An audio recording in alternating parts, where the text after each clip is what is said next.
दोस्तों, हमारे आज के चैप्टर का शीर्षक है सूरदास के पद।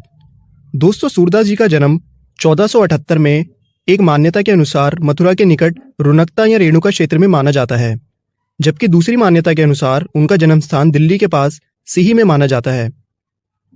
सूरदास जी मथुरा और वृंदावन के बीच गऊ घाट पर रहते थे और मंदिर में भजन कीर्तन किया करते थे।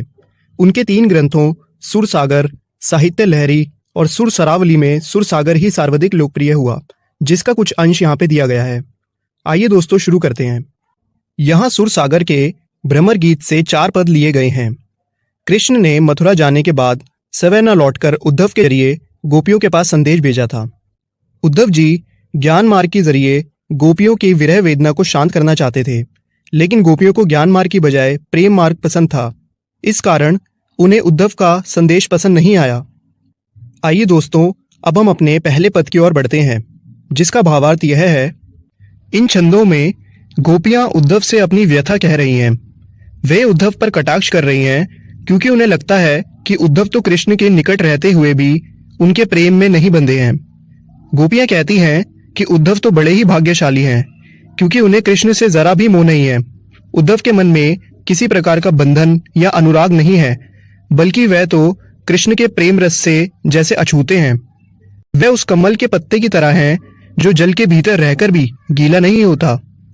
जैसे तेल से चुपड़े हुए गागर पर पानी की एक भी बूंद नहीं ठहरती है, उद्धव पर कृष्ण के प्रेम का कोई असर नहीं हुआ है। उद्धव तो प्रेम की नदी के पास होकर भी उसमें डुबकी नहीं लगाते हैं और उनका मन पराग को देखकर भी मोहित नहीं होता है।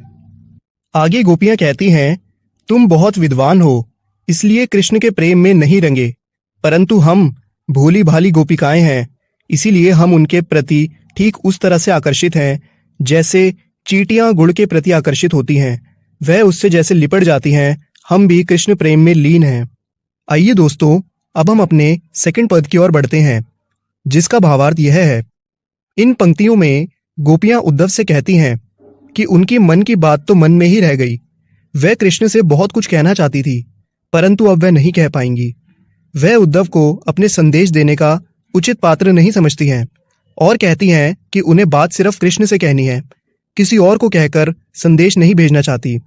वह कहती हैं कि इतने समय से कृष्ण के लौट कर आने की आशा को हम आधार मानकर तन मन हर प्रकार से विरह की ये व्यथा सह रही थी, यह सोचकर कि फिर वह आएंगे तो हमारे सारे दुख दूर हो जाएंगे। परंतु श्री कृष्ण ने हमारे लिए ज्ञान योग का संदेश भेजकर हमें और भी दुखी कर दिया। हम विरह की आग में और भी जलने लगी है। ऐसे समय में कोई अपने रक्षक को पुकारता है, परंतु हमारे जो रक्षक हैं वही आज हमारे दुख का कारण है। हे उद्धव, अब हम धीरज क्यों धरें? कैसे धरें जब हम हमारी आशा का एकमात्र तिनका भी डूब गया। प्रेम की मर्यादा है कि प्रेम के बदले प्रेम ही दिया जाए, पर श्री कृष्ण ने हमारे साथ छल किया है, उन्होंने मर्यादा का उल्लंघन किया है। आइए दोस्तों, अब हम अपने अगले पद की ओर बढ़ते हैं, जिसका भावार्थ यह है। इन पंक्तियों में गोपियां कहती हैं कि कृष्ण उनके लिए हारिल की लकड़ी हैं। जिस तरह हारिल पक्षी लकड़ी के टुकड़े को अपने जीवन का सहारा मानता है, उसी प्रकार श्री कृष्ण भी गोपियों के जीने का आधार हैं। उन्होंने मन, कर्म और वचन से नंद बाबा के पुत्र कृष्ण को अपना माना है। गोपियां कहती हैं कि जागते हुए, सोते हुए, दिन में, रात में, स्वप्न में हमारा रोम रोम कृष्ण नाम जपता रहा है। उन्हें उद्धव का संदेश कड़वी ककड़ी के समान लगता है। हमें कृष्ण के प्रेम का रोग लग चुका है। अब हम आपके कहने पर योग का रोग नहीं लगा सकती, क्योंकि हमने तो इसके बारे में ना कभी सुना, ना देखा और ना कभी इसे भोगा ही है। आप जो ये योग संदेश लाए हैं वो उन्हें जाकर सौंपें जिनका मन चंचल हो, क्योंकि हमारा मन पहले ही कहीं और लग चुका है। दोस्तों, उद्धव अपने योग के संदेश में मन की एकाग्रता का उपदेश देते हैं।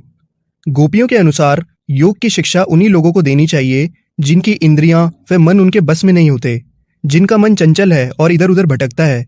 परंतु गोपियों को योग की आवश्यकता है ही नहीं, क्योंकि गोपियां अपने मन व इंद्रियों तो कृष्ण के अनन्य प्रेम में पहले से ही एकाग्र है। इस प्रकार योग साधना का उपदेश उनके लिए बिल्कुल बेकार है। आइए दोस्तों, अब हम अपने अंतिम पद की ओर बढ़ते हैं, जिसका भावार्थ यह है। गोपियां कहती हैं कि श्री कृष्ण ने राजनीति पढ़ ली है।